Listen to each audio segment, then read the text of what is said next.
great pleasure to be here and share some of our experience and our analysis of this topic, which I find extremely controversial, and I think has been handed a poison chalice. Why it's controversial? I think within the field of gyne-oncology we are very passionate, especially surgeons, and you either fit into a group of believers or non-believers. I was trying to detach myself from that and try to look at actually data, which again is going to be my subjective view of that topic, but I will hopefully try to give you some idea why we are struggling so much in determining the role of ultra-radical surgery. Well, just to start with a few facts, in UK we have around 6,700 new cases per year, and around 3,400 die from that disease, which is roughly around 65%. And we are not doing very well, although Hani said we are doing better, but maybe for me the glass is still half empty. What is the problem? The problem is the majority of these cases are diagnosed in the late stages, in stage 3 and 4. And unfortunately, survival in these late stages is not great. Although it has gone up, I'm sort of putting a figure which may be already outdated, between 10 and 35%, but that's really concentrated on only stage 3 and 4. And let me remind you that actually treatment for ovarian cancer, it's multimodality treatment. It involves a surgery, involves a chemotherapy, and newly targeted treatments. What I'm pointing out is that actually it's very difficult to extract and know exactly what is the value and the role of ultra-radical surgery and how much actually success of the treatment depends on the surgery. But let me just go straight to evidence. I'm not going to go through all these studies. If you look at the body of evidence, you will find hundreds of. These are only few studies pulled out which are actually addressing the role of surgery. Obviously, the second step of analyzing data are meta-analysis, and the Bristol has done the meta-analysis of published data up to 2002, which included 81 studies, more than almost 7,000 patients. And what he concluded that maximal cytoreduction is the most powerful determinant of the survival. What does that tell us? That the surgery is probably the most important modality in the treatment of ovarian cancer, or does it? Just to point out that out of these 81 studies, none of the studies addressing the radical or ultra-radical surgery is randomized trial. The only randomized trial I could find which in a way addresses the issue, not radical surgery, but actually debulking surgery, is Vandenberg trial in New England Journal of Medicine back in 1995. Not to go through too many details because of 20 minutes limit, but that was a trial where the surgery was done up front. Patients had 3 cycles of chemotherapy based on cisplatin.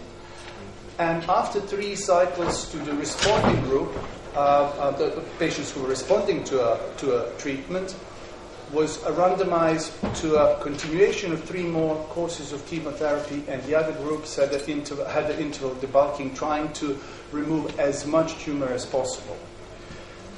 And that trial, to a certain degree, showed the role or importance of surgery.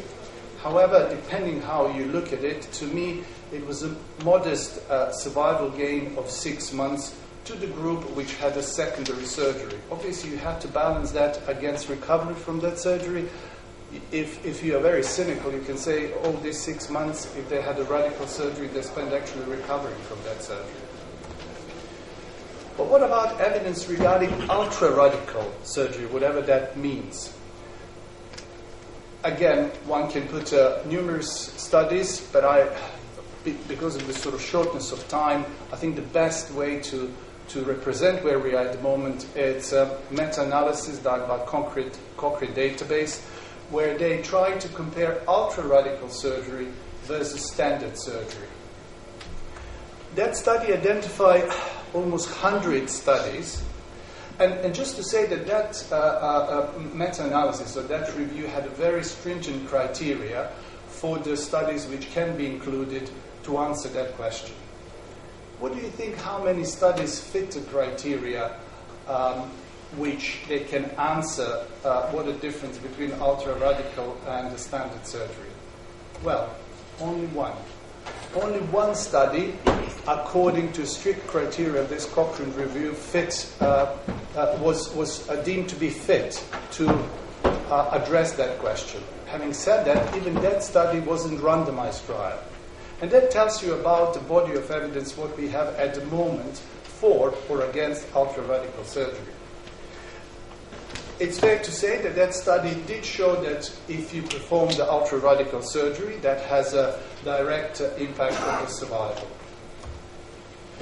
Now, what are the pitfalls? I hope you understand I'm not arguing neither against or for, but I just sort of want to urge people to sort of be careful before embarking on something which we still don't have a really credible evidence. And what are the pitfalls? As I said, it's very difficult to, in the multimodality approach, to tease out how much actually radical surgery makes a difference in terms of survival. We also have difficulties in pre-selecting the patients for radical surgery, because unfortunately all our imaging modalities, CT scan and MRI, are not very good in predicting which patients can be optimally debulked and which can't. In Chai study, the Danish Chai study, only 52% the actually picture of CT scan correspond to what the surgeon found during the surgery. And it's not a great guide at the moment what we can do during the surgery. Another problem is actually not unified sort of definition what an optimal cytoreduction means. We started from a Griffith's definition in 78, which took that optimally debulked patient is a patient who, after the surgery, has a less than 2 centimeter tumor on board. But does that mean that one nodule of 3 centimeters is suboptimally debulked, which was left, let's say, on the colon, compared to multi-nodules inside the abdomen, which are all less than 2 centimeters? There are various definitions, 1.5, less than 1 centimeter. I think now we are sort of homing more into the definition with complete debulking and optimal debulking, because there is no visible disease left behind. And again, at the end of the surgery, if you leave to a surgeon to assess how much disease is left behind, I'm sure what 1 centimeter is for me might not be 1 centimeter for you. And for that reason, I think it's more and more putting forward that, especially in the trial setting, we need to take a picture at the end of the surgery and document what was left at the end of the procedure. And I'm really comparing like with like. This is a 3C disease, where you have a sort of tumor which is demarcated. You can take it out from the pelvis. In the omentum, you have a large nodules, but I think most of you will agree that it's not difficult to debulk these nodules. Sorry, I don't have a point. If you do a total omentectomy, all the tumor will be gone. But this is also 3C disease, when you have a tumor all over the places. And actually, you could argue that some of these cases you could put it to be 3B. And I bet you that this one is going to be much more difficult to debulk and possibly have an even worse prognosis. Then are we really comparing in our trials like with like? Is it extensive disease biologically more aggressive and biologically different, the disease? Or is it equally aggressive but simply reflection of the late presentation? I don't think we have answer to that question. And does extensive disease completely cytoreduce has a similar survival to less aggressive, less extensive, which is completely cytoreduced? What I'm hinting here is its tumor biologies of these cases exactly the same. And what is the correlation between cytoreduction and tumor biology? I think for me, maybe I'm too simple. I think it's more questions than answers. there are more pitfalls. At the moment, if you're talking about ultra-radical surgery, we don't have actually proper classification what the ultra-radical surgery means. Hence, if you don't have a proper classification, it's very difficult to compare the results. Probably the best one what we have is the proposal of Omer in his classification in 2004, when ultra-radical surgery includes extensive peritonectomies, resection of diaphragm, splenectomy, resection of the liver, bowel, etc. I think what you need to be very careful and aware is the more you do, that inevitably creates more morbidity as well. From the multi-center French study, morbidity in their cohort, again non-randomized, it's prospective trial or prospective study, morbidity was 69%. Rate of cytoreduction varies in literature, what I looked at, from 3% to 71%. Again, are we really comparing the same patients and same results? And I don't have to tell you that how much we debulk, it's not only skill of a surgeon, but it's also the patients we are dealing with. Unfortunately, ovarian cancer patients are nowadays in the Western world older and older, which brings more comorbidities, poorer performance status of these patients, and certainly the surgical training and facilities of institution plays a very important role. When it comes down to actually radicality, it's in direct proportion with the complication rate. The more you do, the more complications you're going to have. Now, what can we say actually about ultra-radical surgery? We're looking at the data. I think cautiously one can say that ultra-radical surgery may result in the better survival. But I think it's fair to say that evidence base is very weak, and there is a high risk of bias depending how we look and what we want to see. If you look at all in this picture, I'm sure some of us will see that these sort of circles are rotating, but obviously that's just how you see the things. Nothing is moving on this picture.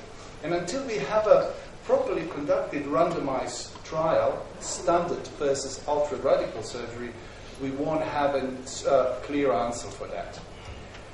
I know that my talk is not including, I'm not supposed to include the chemotherapy, but you can't take the chemotherapy out of the balance when we talk about radical surgery. How I see this picture is a bunch of radical surgeons smiling and taking a picture, and oncologists pouring a sort of call evidence of the randomized trials on their heads.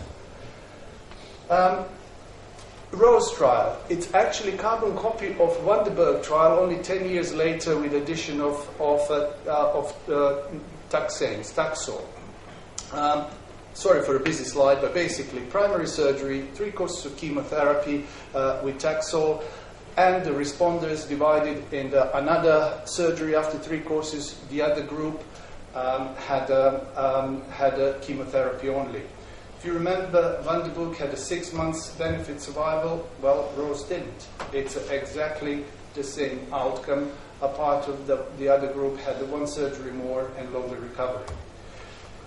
The people started thinking, well, can we give actually chemotherapy first and see if we can shrink the tumor and make the surgery less radical? I think that was, in my mind, this sort of thinking behind a neoadjuvant chemotherapy trial in ovarian cancer. And there are 2 reasonably well-designed randomized trials. One was EORTC trial, published in 2010 with Bergot as a main investigator, and published in New England Journal of Medicine. 2 groups. One had the neoadjuvant of stage 3 and stage 4 ovarian cancer. One group had the neoadjuvant chemotherapy followed by the surgery, and the other group had the upfront surgery. And you can see the curves are identical. There was no difference in the survival in that trial, either if you give a chemotherapy first or you operate first. If you do sub-analysis, which I don't have the time to go, there are definitely the groups which do benefit from upfront radical surgery. But when you put all that together, there was no difference. Well, where was the difference? The difference was in actually morbidity from the treatment. On the left-hand side are the results from upfront surgery, and on the right-hand side with the neoadjuvant chemotherapy. In every single part of urinary fistula, the neoadjuvant chemotherapy performed better than the upfront radical surgery. The second trial is CHORUS trial, designed and conducted in UK under Sean Kehoe's leadership, published in Lancet 2015. Just a sort of summary of that trial, 552 women. And actually this trial showed a marginally better survival in the group who had the neoadjuvant chemotherapy versus upfront surgery. And again, repetition from the previous one, mortality and morbidity was much better in neoadjuvant chemotherapy trial. Mortality 1 versus 6%, and morbidity grade 3 and 4, 14 versus 24%.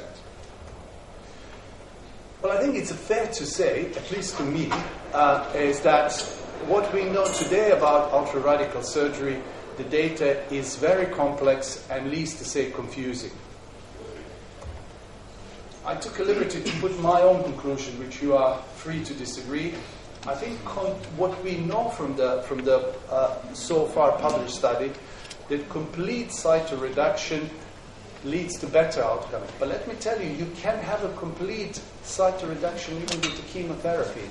And I've seen it numerous times when with the neoadjuvant chemotherapy, which is a favorite modality in my center for advanced, deemed unresectable disease. When I go to operate after 3 courses, you can hardly see any disease left behind. Benefit of ultra-radical surgery is not clear. That's not to say there is no benefit. That's not to say that a group of patient or subgroup of patient will not benefit from that. Far from it. I think it will. But at the moment, we don't know which one will. And you need to be very careful to balance that against mortality, morbidity, quality of life. If that patient ends up with a colostomy, ileostomy, we really need to know how actually that patient perceived their treatment. And it's nice to see the sort of graphs, 3 months here, 4 months here. What the quality of these 3 months is, that's what we need to ask patients. And I can tell you, I really extensively scrutinized the data. The data is not there. And we need to know what's the acceptability of the patients for that treatment. There is no doubt that ultra-radical surgery needs more and additional resources of putting into modern equipment, ICU backup, needs a better training. That's whenever I argue with my colleagues in UK, what worries me is, yes, if we prove that it's ultra-radical surgery is better, at the moment, unfortunately, only few centers or few surgeons are capable of doing it. If you sit on the stand on the platform and say this is for everybody, you'll have all the general gynecologists, even gyne-oncologists not trained, going into that. I'm afraid I don't think that's going to lead to a good outcome for our patients. We need a randomized trial, although I do appreciate that conducting randomized trial of ultra-radical surgery versus standard surgery is going to be very difficult to design. And I'm looking at the people like Honey and the molecular biologists to actually help us to understand more about ovarian cancer and even more to identify this subgroup where that additional surgical effort, additional sort of price to pay will be well worth taking. If you imagine treatment of ovarian cancer as a train journey, yeah, we need to get to the cure, we need to get to the better survival, but we need to get that safely. And I really would like to see actually us talking about optimal surgery rather than ultra-radical, I can do that, look how good surgeon I am. I think the crucial thing in this story about ovarian cancer for me is safety and quality of life. Thank you very much.